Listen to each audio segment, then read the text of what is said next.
Hey Dragonlings, what's going on? Welcome back to another YouTube video. Today we are talking about a guide to the standard rotation coming in September. What does rotation mean? Well, the things you loved in standard are going the way of the dodo and out the door. Effectively, you're getting a whole new fresh start with some whole new cards coming in September. The sets you're going to be losing are rather impactful, actually. We're taking out Zendikar Rising, Adventures in the Forgotten Realms, Kaldheim, and Strixhaven.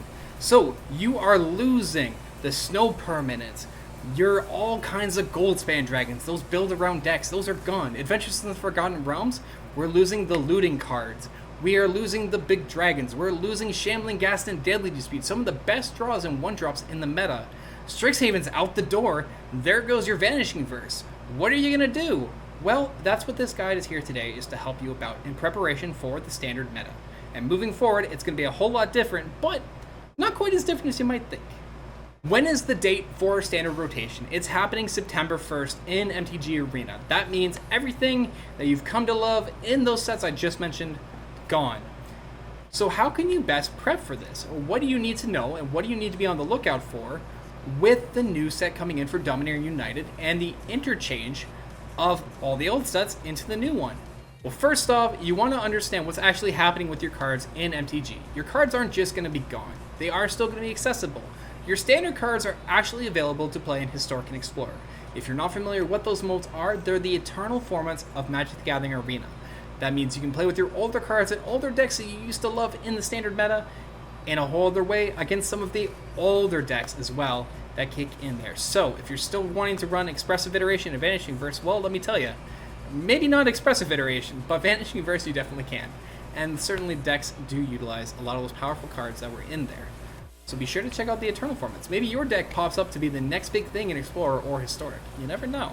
In addition to that, there is going to be several changes going into place. The first being the jump-in packs. Obviously with jump-in, if you're a new Arena player, you would expect them to have the standard stuff. So all that old standard stuff is gone. The jump-in packs will be updating to have all the new standard, new pack components, new configurations, and new ways you can try out and jumping in to the Magic the Gathering Arena experience. IRCs are changing up as well. This is the individual rare cards that you would get from events.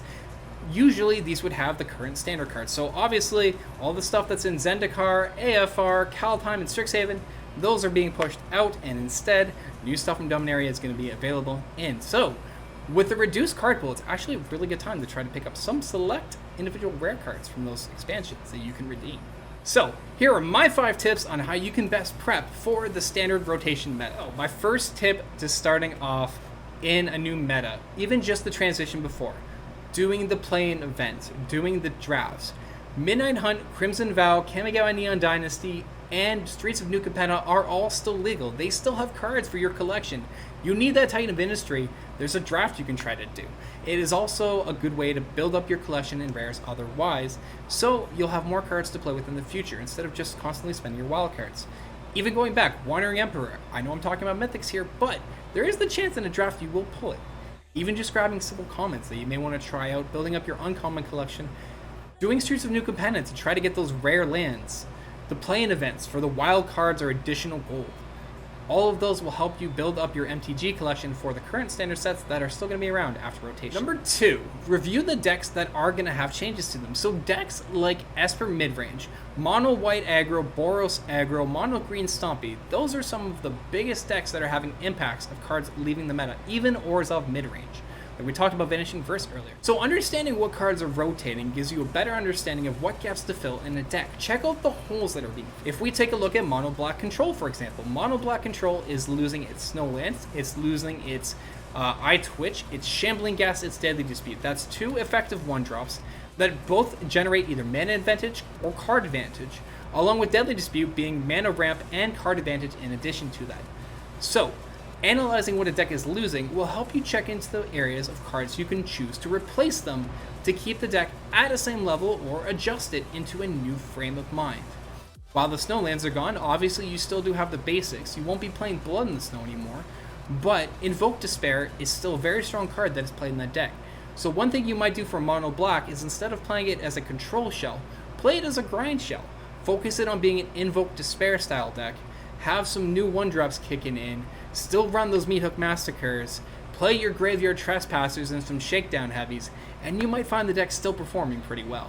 Reviewing your collection, what cards do you have and what cards don't you have from the current sets that aren't rotating?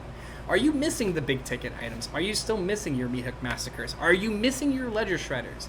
Are you missing your Wandering Emperor, like I mentioned? Are you still missing like Kumano Faces Kakazin, even though it is a common? You know, there are cards in the collection that you still will be missing as it goes on. Not everyone has the hundreds of dollars to go buy something fresh. Check out what you're missing from a set. Analyze what you want to do in your collection and what decks you want to try to make when Dominaria comes out. Understanding the cards that you need in your collection and the decks you want to try to build will give you an idea of what you want to focus your collection into to develop a deck to play and bring into the new meta. Step number 4, experiment. This is the time for theory crafting, testing, and doing. A big thing I always do each rotation is test with the decks I want to play in the new month. Like we were just saying with reviewing your collection, you'll see in my background here, I have a series of decks that are all marked with SR. These are my rotation-proof decks. Right now, I think I have something like 28 odd decks that I'm testing. Collection is what a collection is. But I'm picking all the decks that I want to try and building them down with the restriction in mind of Midnight Hunt forward, nothing from the sets that are rotating, and I'm playing with the shells and stuff that I have. If there's a card I don't have, I'll have to get the stuff to craft it, and hopefully I do have it to make it effectively work. But the idea is to experiment.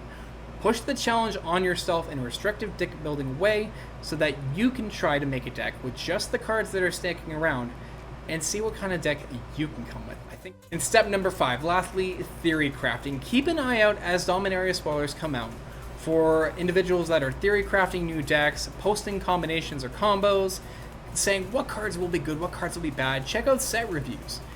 If you can take the time to familiarize yourself with resources that are posting up about the new cards and interactions in advance, you'll be better prepared going into the standard meta with an idea in mind of cards you'll want to include in the brews that you're thinking about playing. That takes it away from my 5 tips to get in and ready for the standard rotation coming in for Dominaria United. As I'll always like to say, any resource is a good resource, so keep in mind these next few weeks as rotation happens. While you may be having a collection shift, this is a chance and opportunity to rebreathe the new standard meta, you to potentially improve as a good player. Everyone has something they can always learn, and a resource is never a bad thing to review. So take this time, check out your decks, look at what's changing, see what you want to experiment in. So Dragonlings, thanks for listening. I hope you check out more videos. Please remember to hit the like and subscribe button, the bell notification for more. Keep believing, and we'll see you in the new standard meta in September.